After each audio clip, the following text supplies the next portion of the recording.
चलिए आज हमारा टॉपिक है only C circuit, only R और ओनली एल हम पहले पढ़ चुके हैं। अब देखते हैं ओनली सी सर्किट में क्या होता है when we connect a capacitor in an AC connection.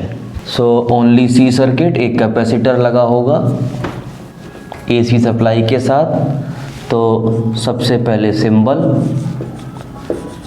Symbol में आपको कुछ नहीं करना है। यहाँ पर पहले रेजिस्टर के लिए रेजिस्टेंस लगाया, फिर कॉइल के लिए कॉइल लगाया।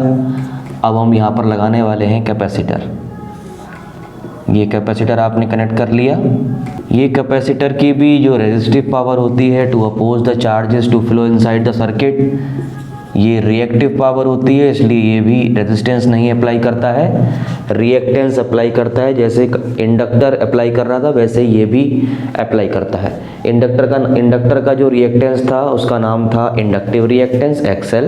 इसी तरह कैपेसिटर का जो रिएक्टेंस है उसका नाम है कैपेसिटिव रिएक्टेंस।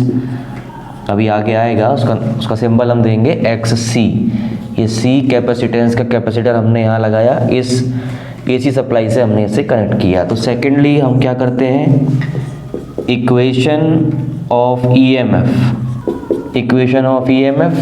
जो कि ये है हमेशा की तरह E is equal to E0 sine omega t, ये इक्वेशन नंबर 1। उसके बाद हम चलते हैं इक्वेशन ऑफ करंट की तरफ। इक्वेशन ऑफ करंट के लिए यहाँ भी हमें पता नहीं कितना रेजिस्टेंस ये अप्लाई कर रहा है या पोजीशन टू करंट बना रहा है, चार्जेस को फ्लो होने से रोक रहा है। इसलिए इसमें हम अपनी प्रीवियस नॉलेज की थोड़ी हेल्प लेंगे। प्रीवियस नॉलेज में हमें कैपेसिटर के बारे में पता है कि Q is equal to CV होता है। Q is charge, C is capacitance and V is the potential difference. ठीक है, तो अगर छोटा चार्ज होगा तो dq उसका नाम हो जाएगा, C कांस्टेंट है, तब छोटा पोटेंशियल डिफरेंस क्रिएट होगा CdV। तो हम क्या करने वाले हैं कि वो जो इक्वेशन है, since we know dq is equal to C, यहाँ पर dV यानी चेंज इन वोल्टेज, तो उसको हम यहाँ दिखा रहे हैं EMF से, चेंज इन EMF DE ऐसे। ये हमारा प्रीवियस नॉलेज हो गया। ठीक है, कैपेसिटर के लिए। अब इसके बाद क्या करना है आपको, इस dq के अपॉन में हमें लगाएंगे dt, यहाँ भी लगाएंगे dt, दोनों तरफ लगाना पड़ेगा। ठीक है, उसके बाद क्या है, आप देखिए rate of change of flow of charge dq by dt, ये क्या होता है, ये होता है करंट। तो ये तो करंट से चेंज हो गया, this will become I, instantaneous current हो गया। उसके बाद C और d by D T differentiation हो गया अल्टीमेटली, और E की वैल्यू को यहाँ इक्वेशन 1 से, ये वैल्यू है E0 साइन ओमेगा टी, यहाँ लिख लेंगे आप यूजिंग 1। उसके बाद ये C तो कांस्टेंट है, इसको पहले ही आप या तो यहीं रहने दीजिए, अभी आगे चेंज होने वाला है ये। E0 is the peak value of EMF you have applied. ठीक, इसकी बात हम पहले कर चुके हैं। और d बाई डी टी अब रह जाएगा साइन ओमेगा टी का, आपको डिफ्रेंशिएशन कर देना है, और साइन ओमेगा टी का डिफ्रेंशिएशन हो जाएगा omega cos omega T.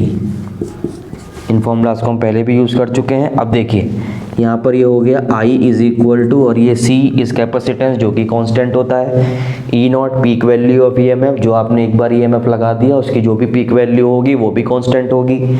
Omega angular frequency, ये भी कांस्टेंट है। यानी ये तीनों टर्म एक नया कांस्टेंट बनाएंगे और उस कांस्टेंट का नाम हम लिख देंगे I0, और जो बाकी बचा है वो है कॉस ओमेगा टी। ये यहाँ तक आप आ जाएंगे, where I0 is equal to E0 omega C, E0 omega C ये। ठीक, उसके बाद देखिए क्या होगा।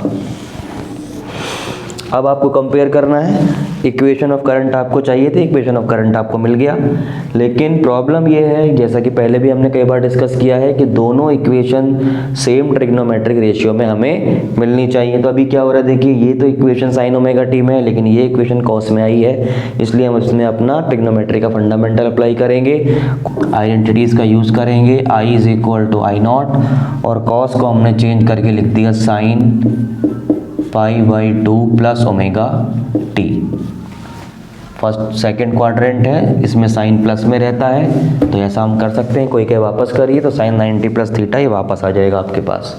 अब यहाँ पर आपकी ये वैल्यू करंट की बन गई है और इसको साथ ही साथ मैं pi by 2 plus omega t को कम्यूटेटिविटी की हेल्प से omega t plus pi by 2 कर लेता हूँ।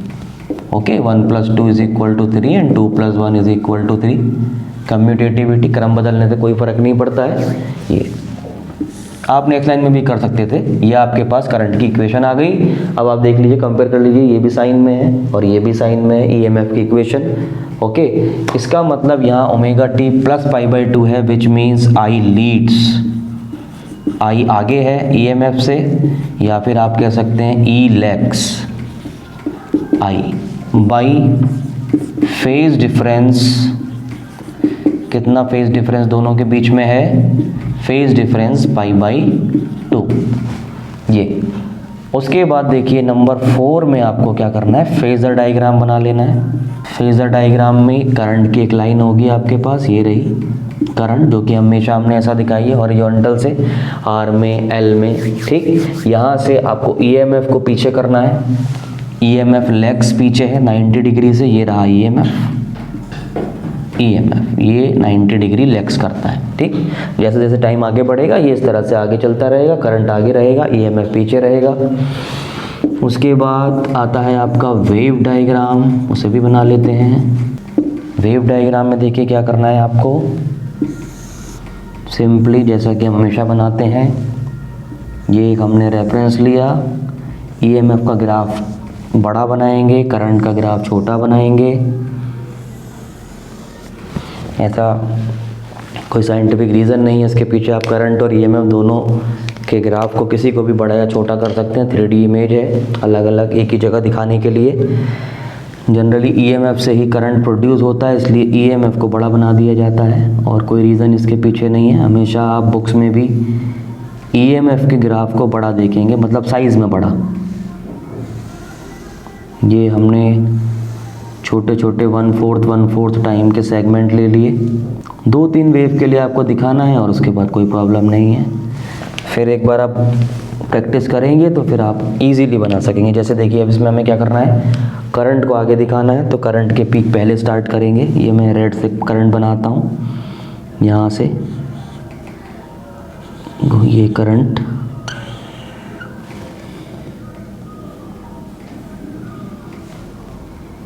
काफ़ी क्लोज बना दिया है मैंने। ये ऐसे चलेगा इस तरह से, ये ऐसे आगे बढ़ता जाएगा। ये रेड वाला जो है ये करंट है।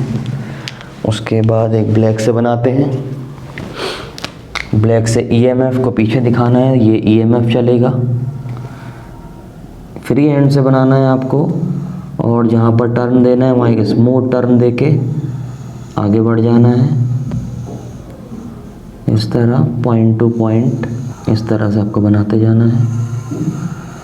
बहुत सिंपल है। ब्लैक वाले जो हैं ये हैं आपके ईएमएफ। अब आप देख सकते हो ये 0 टाइम है, ये इधर टाइम चल रहा है और ये है पीक वैल्यू, रेड वाली करंट के लिए पीक वैल्यू है और ये ईएमएफ की पीक वैल्यू है।